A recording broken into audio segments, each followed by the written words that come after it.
반갑습니다. 오늘 그 유명한 삭개오 이야기를 보게 됩니다. 삭개오는 예수님이 어떤 분인지 매우 궁금했습니다. 여러 경로로 예수님에 대한 이야기를 들었을 것입니다. 세리는 당시 죄인의 대표격이었습니다. 그래서 성경에 보면 세리와 죄인이라는 단어가 거의 붙어서 나오는 것을 알 수 있습니다. 누가복음 5장 30절에도 세리와 죄인, 7장 34절에서도 세리와 죄인, 15장 1절에서도 세리와 죄인. 실제로 세리는 같은 유대인이면서 로마의 앞잡이 노릇을 했습니다. 로마의 일정 부분 세금을 납부한 후에는 나머지가 자신의 몫이 되니까 마치 허가받은 강도처럼 그렇게 했을 수도 있습니다.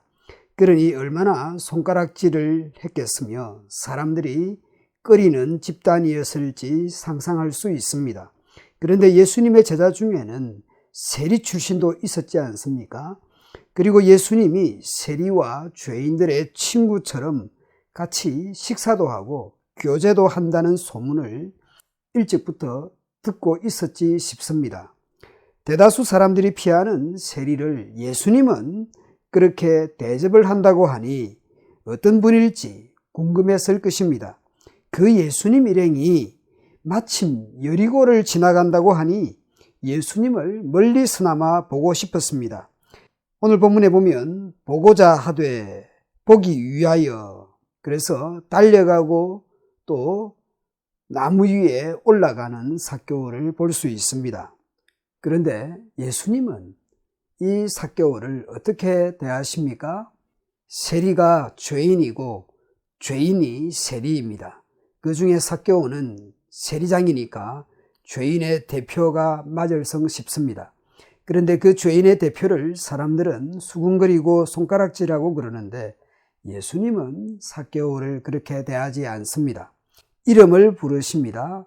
삭개오야. 예수님은 삭개오의 이름을 아십니다.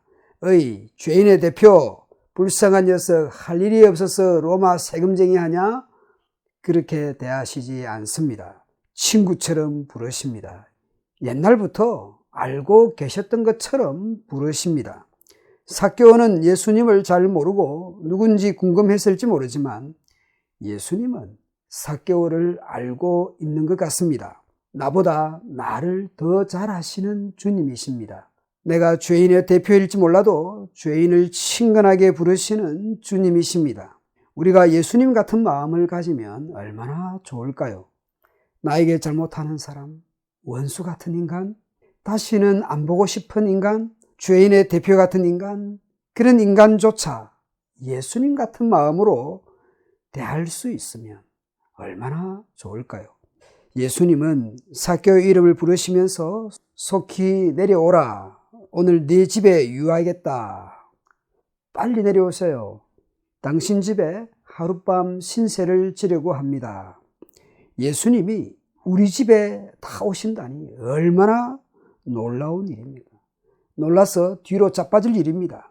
바리새인과 법 전문가들은 예수님을 세리와 죄인의 친구라고 비웃거나 수근거린다는 소문을 들었을성 싶습니다. 소문인지 아닌지 반신반의했을 수도 있습니다. 그런데 정말입니다. 사람 취급받기 힘든 세상에서 나 같은 사람의 이름을 다정하게 불러주시고 우리 집에 귀한 손님으로 오신다니 말이나 됩니까? 같은 세리끼리 모여서 식사 같은 걸 했는지 모르지만 랍비나 그 이상의 사람이, 그 이상의 대단한 손님이 우리 집에 들른 적이나 있었겠습니까? 그러니 삭개오는 놀라 자빠질 일입니다. 삭개오는 급히 내려와서 예수님을 즐겁게 영접을 합니다. 얼마나 기쁘고 즐거웠겠습니까? 정말 사람 같은 사람으로 대접을 받는 그 삭개오, 그 예수님을 영접하고 즐거워하고 있습니다. 급히 내려와 즐거워하며 영접하거늘. 그러나 사람들의 시선은 곱지 않습니다. 무사람이 보고 수군거려 이르되 저가 죄인의 집에 유하러 들어갔도다 하더라. 다른 사람들은 불평스럽고 퉁명스럽습니다. 예수님에 대한 뒷담화가 있습니다. 그러나 삭개오는 어떻게 합니까? 주여 보시옵소서, 내 소유의 절반을 가난한 자들에게 주겠사오며 만일 누구의 것을 빼앗은 일이 있으면 네 갑절이나 갚겠나이다. 삭개오는 자신의 재산의 소유의 2분의 1을 가난한 사람들에게 나눠주겠다고 말합니다. 빼앗은 것이 있으면 2배가 아니라 4배로 갚겠다고 합니다. 철저한 회개입니다. 일찍이 요단강가에서 세례 요한이 그랬습니다.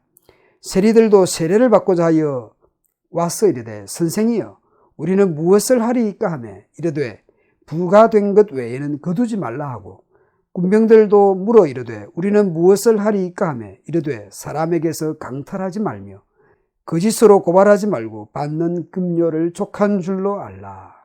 지급을 바꾸라고 하지 않았습니다. 부가 된 것, 정당한 것을 거두라고 합니다. 강탈하거나 거짓으로 빼앗지 말라고 말합니다. 정의롭게 정당한 방법으로 가는 것도 변화이고 회개의 열매입니다. 예수님의 말씀을 보십시오. 내가 오늘 네 집에 유하여 하겠다. 9절에서는 오늘 구원이 이 집에 이르렀다. 예수님의 오심은 구원이 오심입니다. 그 사이에 삭개오의 변화가 있습니다. 회개가 있습니다. 18장에서 등장했던 부자관은 맹인을 비롯 오늘 본문의 삭개오 이 3명을 연결해서 비교해서 살펴보면 좋겠습니다. 부자관은과 삭개오 두 사람은 비슷한 면이 있습니다. 부자관은과 삭개오는 두 사람 다 부자라고 하는 것, 소유가 많다라는 것, 그리고 한 분야이든 사회의 분야에서든지 지도자라고 하는 것입니다. 그리고 맹인과 삭개오도 비교해 볼 수 있습니다. 맹인도 삭개오도 사람들로부터 그다지 인정을 받지 못했던 사람들입니다. 부자관은은 자신이 가진 재산과 소유가 예수님을 만나는데 장애가 됩니다.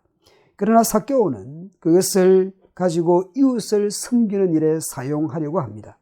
회개의 열매가 재산과 소유의 관점을 바꾸어 놓습니다.